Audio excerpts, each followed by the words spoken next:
Om Namo Bhagavate Vasudevaya. Om Namo Bhagavate Vasudevaya. Om Namo Bhagavate Vasudevaya. Om Namo Bhagavate Vasudevaya. Om Namo Bhagavate Vasudevaya. Om Namo Bhagavate Vasudevaya.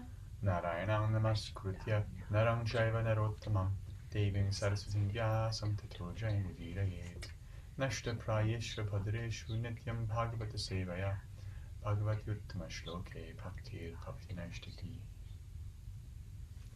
We're continuing the Srimad Bhagavatam. We're on Canto 1, Chapter 8, Prayers by Queen Kunti. We read 32 and 33, right? Yes. We're on 34. Yes. Okay. 1:8:34.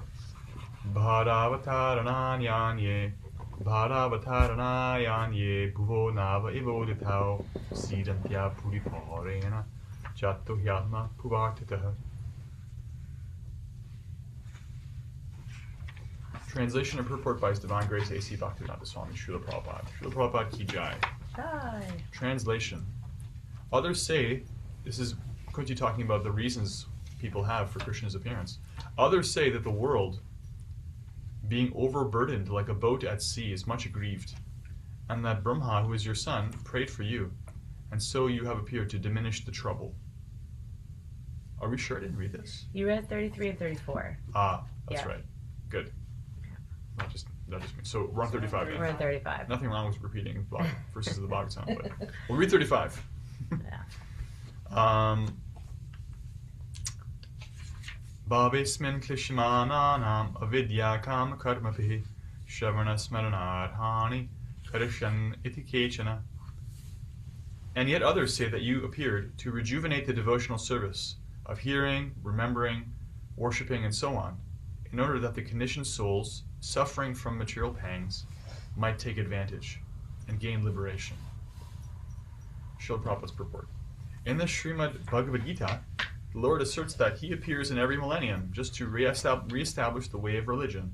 The way of religion is made by the Supreme Lord. No one can manufacture a new path of religion, as is the fashion for certain ambitious persons. The factual way of religion is to accept the Lord as the supreme authority and thus render service unto Him in spontaneous love. A living being cannot help but render service because they are constitutionally made for that purpose. The only function of a living being is to render service to the Lord. The Lord is great, and living beings are subordinate to Him. Therefore, the duty of the living being is just to serve Him only. Unfortunately, the illusion of living beings, out of misunderstanding only, become servants of the senses by material desire. This desire is called avidya, or nescience. And out of such desire, the living being makes different plans for material enjoyment centered around a perverted sex life. He therefore becomes entangled in the chain of birth and death by transmigrating into different bodies, on different planets, under the direction of the Supreme Lord. Unless therefore one is beyond the boundary of this nescience, one cannot get free from the threefold miseries of material life. That is the law of nature. The Lord, however, out of His causeless mercy, because He is more merciful to the suffering living beings than they can expect, appears before them and renovates the principles of devotional service, comprised of hearing, chanting, remembering, serving, worshipping, praying, cooperating, and surrendering unto Him. Adoption of all the above-mentioned items, or any one of them, can help a conditioned soul get out of the tangle of nescience, and thus become liberated from all material sufferings, created by the living being being illusioned by the external energy. This particular type of mercy is bestowed upon the living being by the Lord in the form of, drumroll, Lord Sri Chaitanya Mahaprabhu. Jai. Jai. Mhm. Srimad Bhagavatam Ki Jai. Om Jnana Timirantasya Jnananjana Shlakaya Chakshu Unmilitam Yena Tasmai Shri Gurave Namaha. I was born in the darkness of ignorance, and my spiritual master opened my eyes with the torchlight of knowledge. I offer my respectful obeisances unto Him. Jai Shri Krishna Chaitanya Prabhu Nityananda Shri Advaita Gadadhara Shri Vasadi Gaur Bhaktivinoda. Hare Krishna, Krishna Krishna, Hare Hare, Hare Rama, Rama Rama, Hare Hare, Hare Krishna. So Krishna fulfills so many purposes at once. This is a sign of his greatness. Krishna doesn't have to prioritize. What will I sacrifice? What's more important now? He does everything perfectly. He fulfills multiple things in the same action. So his appearance is not like our appearance, our birth. We're born to play out some karma. We don't even play out all our karma. We can't. It's impossible. We can't play out all of our karma. There's a Buddhist text that talks. I forget what the exact text is. It's not Vaishnava, but the point is it's talking about reincarnation and karma, and the perspective is that if one added up all the tears that one has cried in all of their lifetimes, it would fill up oceans, right? We can't do everything, but Krishna shows up and he does everything magically. He has all these purposes. What purposes? They've been described in the previous verses. So you're coming, why? To glorify the kings of Yadu because you appeared in their family, because they're so dear to you, because they're great devotees. Purpose number one. You're coming to reciprocate with Mother Yashoda, to reciprocate with Vasudeva and Devaki, who prayed to have you as a son. He did both those things. You're coming to fulfill the desires of the demigods. You're coming to please Lord Brahma. You're coming to relieve the burden of the earth. You're coming to confuse and, rather, there's so much confusion around Dharma, you're here to clarify what it is. You're here to cut down the miscreants who are causing a burden, for trouble for others. You're doing all of that at the same time. Here's another purpose.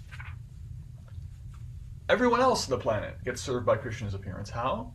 Because you're rejuvenating, refreshing. Prabhupada uses the word renovate, right? Renovate, to make new again, right? Rejuvenate. Juvenile means like juvenile, young. To make young. When something's old and like decrepit, you rejuvenate it, it becomes strong again, you know? So spirituality is always relevant. Sometimes it's in fashion. Sometimes it's not. Sometimes it is easy to practice spiritual life. Sometimes it's difficult to practice spiritual life. The factors around that have a lot to do with circumstance. They have to do with sociology, politics, psychology, education, the general piety level of the population. So many things go into that. Right now, we're experiencing a renovation, a rejuvenation of spirituality. Because for a long time, for the last couple thousand years, 5,000 years, definitely, all in all, it's been like one step forward, two steps back. It's become less and less in vogue to be spiritual. Last 100 years especially. It's considered like old-fashioned, foolish, antiquated, sentimental, unscientific, absurd, detrimental, damaging, and in many ways, the manifestations of religion have been some of those things. So that's part of the challenge. But at the same time, it remains completely indispensable to create a society without spirituality is like a kind of lobotomy. It's artificial, you know. John Lennon sang "Imagine no religion" because he was angry. He was an angry person who was angry at the ways that religion misuses people, you know. And so he puts that in his song, "Imagine." But it's so fundamental to the living entity that it's not that you can cut it out and say, now you're healed. It has to be a proper manifestation of it, not an unhealthy manifestation of it, right? Just like you cannot eat rotten food and expect to be healthy. You cannot starve because you'd rather starve than eat rotten food and expect to be healthy. You need healthy food. You just do. Why? Well, someone could say, well, why do I have to do that? Well, it's just the way you're designed. Just materially. You're not your body, but your body is designed that way. You have to. Sorry. I mean, you have the choice. You could die. That's an option because you're not your body. You could be like, I'd rather die. You can do that. But you can't say, I want this body to live on rotten food. Right? So similarly, Prabhupada goes out of his way to say, he's paraphrasing the Bhagavatam, by the way. Dharmam tu sakshad bhagavat pranitam is what he's paraphrasing. Canto 6, Chapter 3.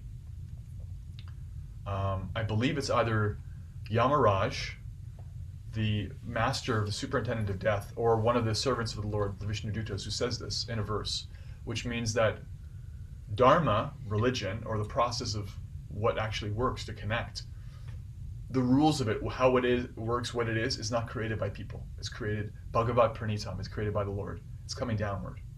we can either receive it or not receive it. We can keep it as it is or adjust it and change it and modify it as we like to, according to our own little, fertile brains. But it's actually created by the Lord. The prophet says that. The way of religion is made by the Supreme Lord. No one can manufacture a new path of religion. Manufacturing religion means to say, actually, real spirituality is, fill in the blank, anything but connecting to higher power and actually trying to develop service and love. Real spirituality is to realize you're God yourself. Real spirituality is to read this new book I just wrote. I don't have a guru. I'm a self-manifested, spiritually liberated person. These are concoctions. If there's real spirituality, it conforms to the principles of the fundamentals of Bhagavad Gita, which are the fundamentals of every spiritual tradition. And the truth of that can be realized by the process of bhakti. So this verse focuses on how Krishna rejuvenates, renovates the devotional practices, right? Of hearing, chanting, etc. And Prabhupada lists some of them. And this is also from the Bhagavatam. Canto 7, Chapter 5, Text 32, I think. Prahlad Maharaj lists the 9 fundamental processes of bhakti. And they're universal. Wouldn't you know it? Like anything that claims to be good for everybody, it's found everywhere. Shravanam Kirtanam Vishnu, Smaranam Padasevanam, Archanam Vandanam Dasyam, Sakyam Atmanivedanam. There's your 9 in Sanskrit. Hearing, singing, speaking, chanting. And in the purport, by the way, that purport is, can I have the 7th canto? Yeah. Please, thank you. That purport is the longest purport Prabhupada ever wrote, I think. It's like 30 pages or something. It's really long. Because he takes every one of those 9 angas, anga means a limb, those 9 branches of what devotional service looks like, and he breaks them down so minutely. Shravanam can mean hearing Shastra. Shravana can mean hearing Krishna's names. Kirtanam can mean reading Shastra. It means chanting the names. It can be glorifying the Lord. It can be like writing a song about him. It can be, so like that. Shravanam, Kirtanam, Smaranam, remembrance. Padasevanam, serving his lotus feet. I just want to confirm the verse number in case any of you want to look up the actual verse. 7532 is a famous verse, but it's not the one I'm thinking of. Let's try again. Try again, Shamya. 7-9. No, that's the prayers by Prahlad. I think it's 7-5. I think it's in 7-5. Shami, these are the 9. What did you call them? The 9. 9 angas or limbs of bhakti. Okay, thank you, Hare Krishna.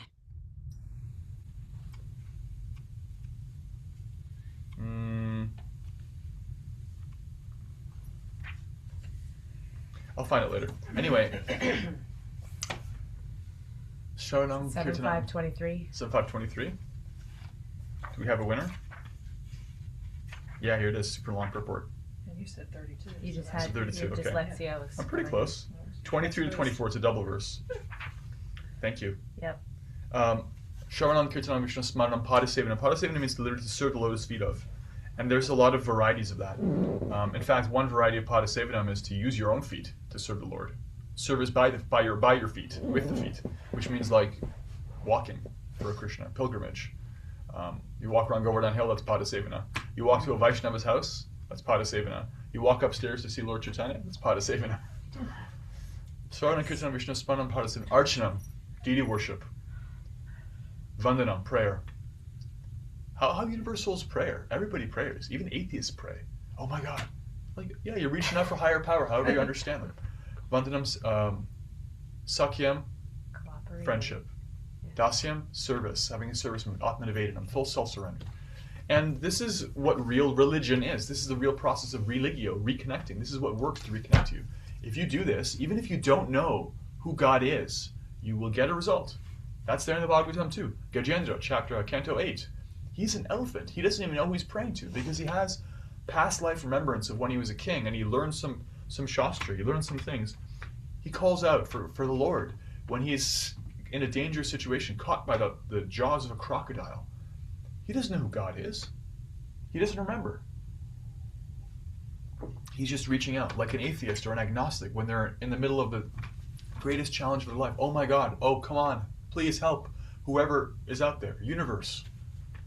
Because we're little units of like, but this big, we need help. So if you do that, if you engage in these processes, you get reciprocation, like Gajendra did. So the truth of this is the birthright of every living entity, especially humans, because humans can actually understand it and put it into practice. If a dog could pray, they would get results too. Generally, we don't find non-humans doing devotional activities. There are exceptions. I know of several animals that like become attached to deity worship and come to visit temples, usually in India. We don't know what they were in their past life, but you know, they do service. They're attracted to kirtan. It does happen. They usually like prasadam too, to their credit. But at least humans have a real privilege, and it's such a sad thing when human society loses its way and forgets these things, because they're not the property of any institution. They're not the property of any ism. They're not the property of any language. They're not the property of any teacher. You can't buy them. You can't sell them. They're a free gift from above. Dharmam tu sakshat bhagavad pranitam. Krishna invented them as a gift for everybody. They were relevant for Arjuna on the battlefield of Kurukshetra. They're relevant for Kunti. They're relevant for Prahlad hundreds of thousands of years ago. They're relevant for Gajendra in his body, and they're relevant now. And any system of spirituality that doesn't know that, which means ignorance, or tries to cover it up and change it, which means exploitation, is just not good enough. And so Krishna comes, and one of his purposes is to rejuvenate this science. He says this early in Bhagavad Gita. Because the science as it is appears to be lost, I'm speaking it again to you, Arjuna. I spoke this to Vivasvan, and he spoke it to Manu, who spoke to Ikshvaku, the line of kings, tens of thousands of years ago. I'm always saying this. I'm always sharing this eternal knowledge, because it's an eternal science. It didn't change. But I have to rejuvenate it, because the world is a place of forgetfulness. And so Srila Prabhupada's guru, Srila Bhaktisiddhanta, described the material consciousness or material life, material world, as a place of the cheaters and cheated, right? And the cheaters means those who are actively changing something, exploiting something, and cheated means those who follow them. And so even without that, there's just like the natural forgetting, right? We have very limited memories. So Krishna renovates that, rejuvenates it. And Prabhupada goes out of his way to point out that the special mercy that we're getting in this age is from Lord Chaitanya, the most recent appearance of Krishna. How does he put it? He says, right canto. He says, adoption of the above-mentioned items of devotion, or any one of them, can help a conditioned soul get out of the tangle of nescience or ignorance and become liberated from all the sufferings created by their own illusion. This particular type of mercy is bestowed by Lord Chaitanya. So, Prabhupada tries to illustrate the all-pervasiveness and the extreme difficulty of getting out of entanglement, what illusion looks like. And he talks about earlier that we're forced to take birth on different planets. We create a sense of purpose that's based around our own material senses. And we become like really solidly convinced that they're very important, that these desires are very important. And this is just incorrect. But we can't get out of that ourselves. You know? People don't spontaneously come out of illusion. Maya mukta jiva nahi svata Krishna gyan. In the Chaitanya Charitamrita, it said, it's not what I just said, literally, people don't come spontaneously out of illusion. Jivera kripaya kola Krishna Veda Puran. Therefore, Vyasadeva, out of his mercy, composed the Shastra, another manifestation of mercy. Reading this verse, this is Vyasadeva's mercy to us, that we can hear this verse. We can hear Kunti saying what she said 5,000 years ago, which is that, Krishna, you appear to help everybody because we keep forgetting you. So all these things, whether it's Shastra, the holy name, Krishna's direct appearance, the devotees talking about him after the fact. These are all the echo of Krishna's mercy to help us reconnect, remember, religio to that eternal truth, because we keep forgetting. And it's like when you know that about human society, you stop taking it personally, and you stop being in denial about it, right? Stop struggling and fighting and thinking like, oh, it's hopeless. No, it's not hopeless. It's always been like this. We keep forgetting. It's okay. Krishna knows. He's accounted for it. And don't be in denial means like, don't try to paint it over. Don't try to cover it up. Don't say like, it's not real. No, I'm fine. We're all fine. You're fine. That's just a distraction. Don't kid yourself, and don't become despondent. Just take the mercy when it comes, because we're small. We do make mistakes, and it's okay. Krishna's got us. If you take help when the rope gets thrown down and you grab it, you can come out of the water. Doesn't matter how bad you are at swimming. All you got to do is grab that rope. That's not the time. Unfortunately, it's not the time to figure out if the rope is well made, if it's a real rope, if it'll help me. That's the problem, is that people sometimes have tried to come out of illusion, they follow somebody and they realize they've been cheated. And therefore, one of the reactions to material existence is anger or frustration. It must all be nonsense. Why? Because they follow somebody who did what this verse talks about, what Prabhupada talks about, manufacturing their own way of religion. They didn't actually try to pray.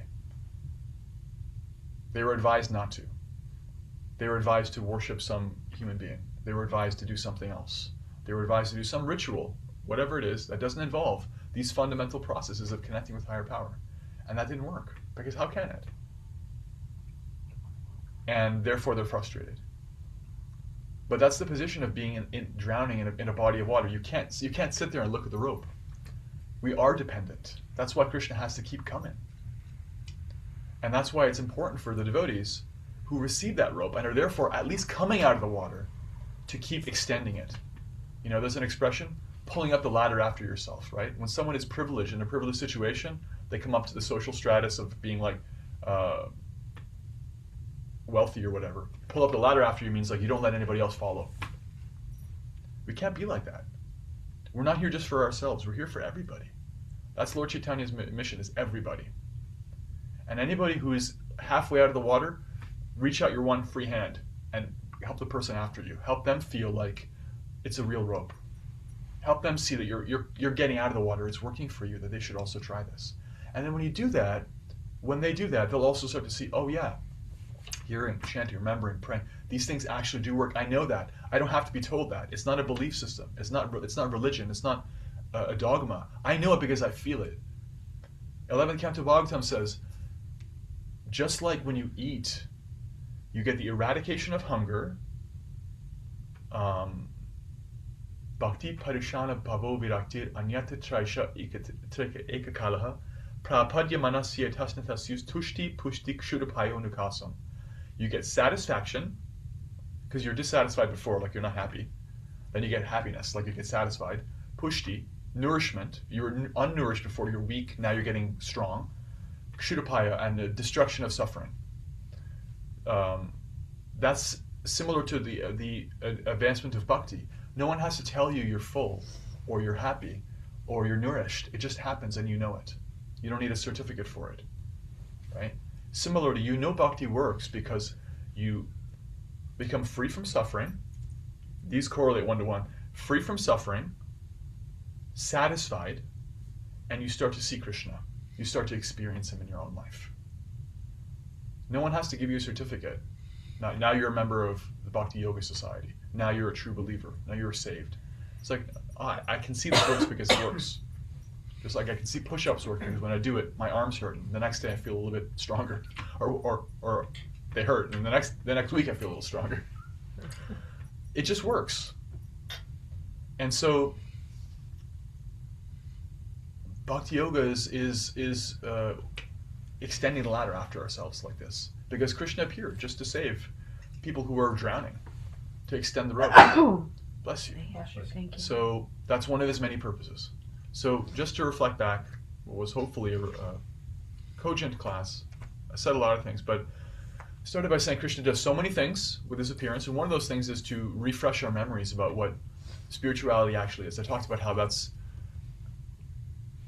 era dependent, context dependent, whether spirituality is very easy to follow or very difficult, whether it's arcane and ritualistic and only for the intellectually great, or whether it's just simple and made accessible, whether it's cool or uncool, whether it's, honestly, even the books are available or not available. Bhaktivinoda Thakur, by the way, I mean, gigantic respect to Bhaktivinoda Thakur. When Bhaktivinoda Thakur was on the planet, it was almost impossible to find the Bhagavatam.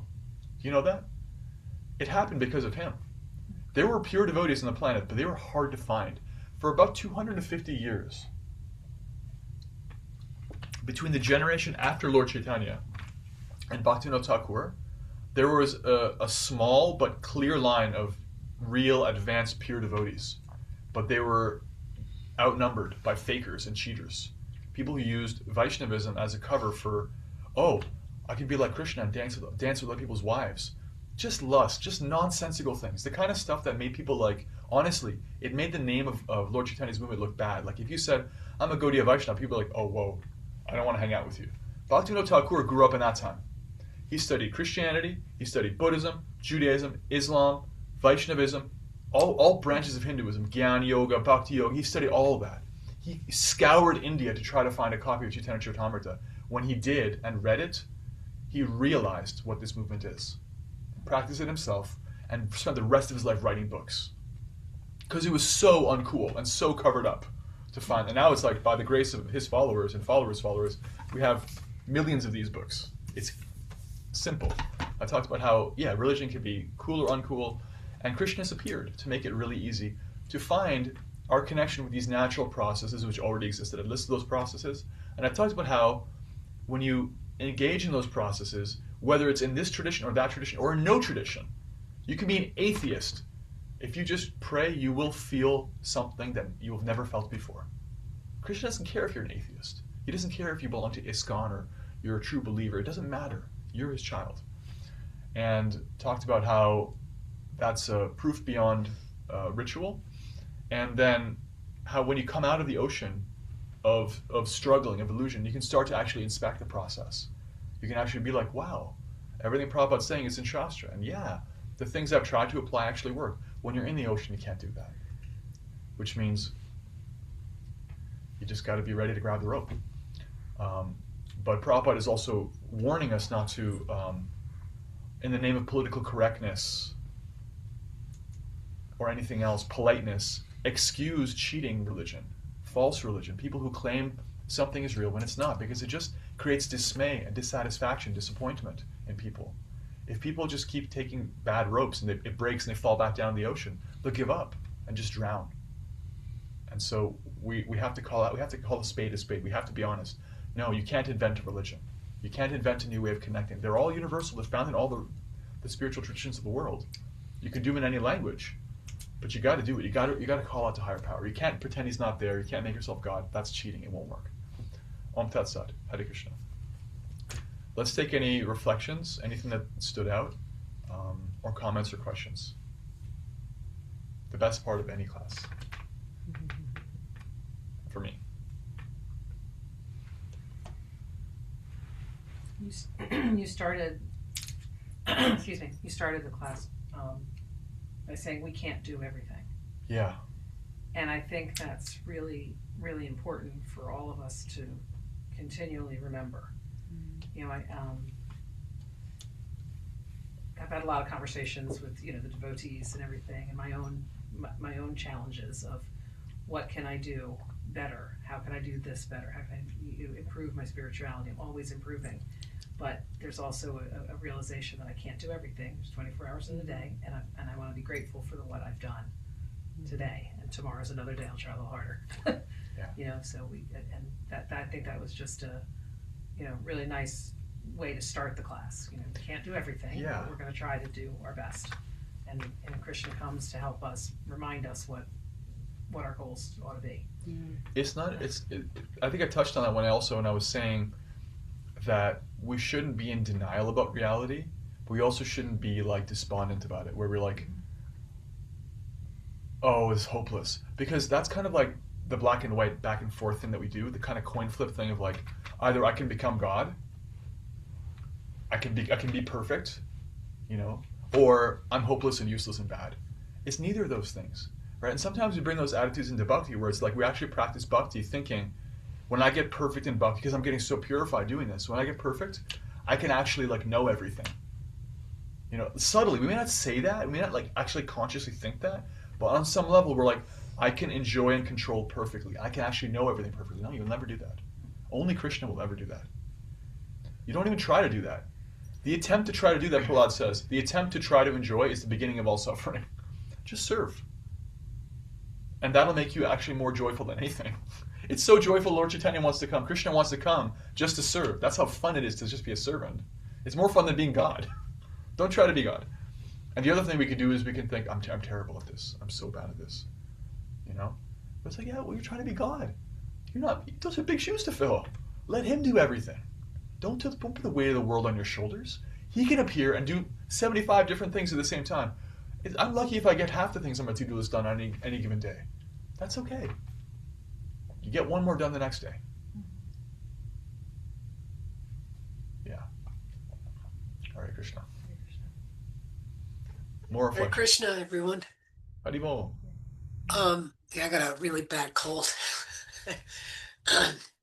But I was thinking with that whole discussion, thank you, Tanya, is that this is leading me, if I open my heart to this message, to real compassion and non-envy of other people and what they're doing, and joy in somebody else's path being different or appearing to be more devotional than mine. Just being happy for them. And I had a friend who's has never been to India, and I thought that they were going to the Govardhan Eco Village in January for the association with Rukmini and Gaurvani, which would have been very nice. Yeah. But she said, no, I've been asked to go with Rukmini and Gaurvani. somebody else to go to Govardhan Hill, to Vrindavan, and to take a series of classes at Govardhan. Amazing. Yeah. Staggering. All I could think of was like, this is the best thing ever. I can't wait to hear about it. There wasn't this jealousy of I can't do this, because I really can't. And it's where you sort of let go and you surrender and let my heart be with her as she's in this process. Let my heart be with the devotees who are doing the service that sometimes I wish I could do, but I can't do. Yeah. And I do what I can, and I'm here, and I'm trying to make that ladder go between my head and my heart rather than reaching out. There's also another analogy in that's used sometimes in recovery programs of, listen, if I'm trying to save somebody and I'm in a boat, I can reach over just so far. If I reach too far over, they're going to pull me in, and I'm going to go back into the ocean of nescience. So I have to keep grounded and keep in a place of safety too. So thank you so much for your message. 9 to 11, part 1. Thank you. Please. I'm trying to find a verse. I may not find it. I'll make 50-50 whether I'll find this verse. It may not even be the right canto. But what you said was very beautiful. And I'm really so happy to hear that you're appreciating the service of another person, because this is such a shortcut. It is such an incredible life hack in bhakti. If you can just appreciate someone else's service, you actually get the benefit of the service. And there's a verse that actually says that. And if I can find it, I win. But if I can't, I'll just paraphrase it, and that's pretty good too. God, everything's in 11th canto. It's such a magical canto.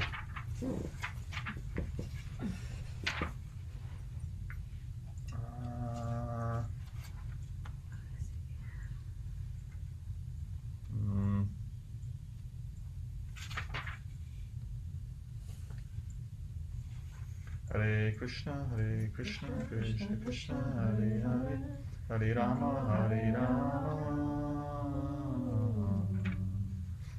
Rama Rama, Hare Hare. You know what? I think it's 11:2. we have time? Maybe, maybe not. I'll just say, this principle of if you appreciate what someone else is doing, even if you can't do it, is such a shortcut. Voltaire talked about this, the French playwright. Oh my God, you found it. It's 11:2. Genius. Did you just Google up appreciating, or? My secrets. Yes, I googled what you just said, and where is it in the 11th canto? This isn't the verse, but Oh. that I was thinking of. But it's a verse that does it. 11:248. Here's the second. No, it's 11:2. This is Chapter 11:2. 2. Chapter 2 is in part 1. It's okay. Oh. The idea is that if you open up your heart and appreciate, Voltaire said this, French playwright. Basically, what he said translates to whatever you appreciate appreciates. If you appreciate the good qualities of others, then you develop them yourself. Because we're that's our nature.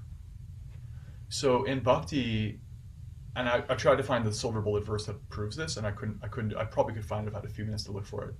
But the point is, in Bhakti, if you actually just appreciate someone else's service, you get the benefit of that service. It doesn't make any sense, right? And it's the opposite of material consciousness. Prabhupada went out of his way to point this out. Material life means envy. You want what someone else has, right? But like we see, like with the gopis who love Krishna so much, what happened when they found Radharani after she was abandoned by Krishna? They thought, oh my goodness, her suffering. Krishna left her, and they all bonded and looked for him together. Because there's no competition. They just saw, like, this person loves Krishna so well, he left us to be with her. And was there any backbiting? Good luck finding a collection of women who will treat each other like that in material consciousness. Never going to happen. Never going to happen. It's not a women thing, by the way. I'm not a misogynist. This is a material consciousness versus spiritual consciousness thing. Nobody will ever display that level of cooperation except in spiritual consciousness. But because of the greatest devotees, they did nothing but appreciate each other. That's the great secret of advancement in devotional service. Is like, don't try to be the best devotee. Just try to be a devotee and surround yourself with greatness. And that'll work. It's so much faster. Is it 11:212? There it is. This is why, like I said, I married a devotee, so I don't have to have this kind of brain. You can find this for me. 11:212. Silver bullet. Pure devotional service rendered to the Supreme Lord is spiritually so potent that simply by hearing about such transcendental service, by chanting its glories in response, by meditating on it, by respectfully and faithfully accepting it, or by praising the devotional service of others, even persons who hate the demigods and all other living beings can be immediately purified. Mic drop. That's another chapter, by the way, that's like an all-time chapter for me. 11:2. Ugh. 11:212. That's your take home. If you want to feel good about yourself, just read that verse. Absolute mic drop from the Bhagavatam. Even people who hate the demigods and all other living beings, take that, Hitler. You're getting purified. Just appreciate. It's such a shortcut. So Thank you so much. Thank you. Congratulations for realizing that. And congratulations to your friend who's going to Govardhan Hill. Wow. What a gift. You'll be there one day. Don't say you can't. Krishna can make anything happen. More reflections, comments, questions. I appreciate how you spoke about, like, really simply, real spirituality is connecting to higher power and serving with love. Mm-hmm. And how that is universal. And even the 9 Angas of Bhakti are universal. They're universal. To other spiritual paths or religions. And just emphasizing the importance of, not just hoarding bhakti for ourselves or hoarding service or advancement or whatever it might be, but we're meant to extend the ladder after ourselves to share and help others. Another shortcut to making advancement in bhakti. Take it seriously yourself and then try to help others. If you do that, that's in Bhagavad Gita. He says at the very end, Krishna does, at the very end of Bhagavad Gita, one who shares this science with others is the most dear to me and will never be anyone else more dear than that person. Such an extreme statement. It's like saying, like, I like vanilla ice cream more than any other flavor of ice cream, and I'll never like another flavor more. Krishna says that is my favorite devotee, the one who tries to help others. It's true. That's his personality. He'll just give himself to somebody who tries to help others. So start with yourself, because a dead paramedic can't save anybody, and then extend the ladder to others. Massive shortcut. Massive shortcut to making advancement. Mm-hmm. Thank you. Thank you. I think Shakti has a reflection. I can feel it. Hare Krishna. Hare Krishna. Thank you so much for this beautiful morning. I'm reading what you wrote. What I do love, and I'm repeating a little bit, but is how Krishna and how Prabhupada, they put down on into paper, into your mind, into what you need to learn and what is important. For example, you're in church and you're reading some kind of book when you're at church, right? And they make it they do. I mean, although it's a giant book, if you get to the text and just read that one text, which is not long, that one text is easy to understand, and basically it's telling me to love those who love Krishna, treat those that love Krishna as they are the most special. And really, so it's really always goes back to getting out of my own way, stop thinking about myself, about what I want, where I'm going, what's good for me, blah, blah, blah, and really look outside myself and see how I can serve other people, and how other people are doing things that maybe I can also do, but not in a way of like, well, I'm going to copy, but in a way of like, wow, that seems like it really is helpful to others. I want to do that. And it's such a beautiful, beautiful way to uh, just to live and to be a part of this uh, this practice, right? It's just so different than anything else, and there's no. So I just, was listening to it, reading, and listening to everything that you were saying, and I never once heard you say like, well, I will. No, it never happens. It never happens. Everybody's always offering it up to somebody else, and that is, for me, that is so special. And I'm sure for other people, I'm assuming, but I don't know, but it's so special to just see that there never is a point in this practice where we're like, I. It's never that. It's always like trying to glorify Krishna, trying to glorify, I don't know, Kishori or Tanya, who's there, right? Whoever's there. Or if Nancy says something, I want to glorify what she just said because it really was beautiful. It's always going outside of yourself. Mm. And that is such an opposite way to live, the way that I was brought up. And I think a lot of us might have been brought up, which is, what about me? Mm-hmm. What about me? Definitely.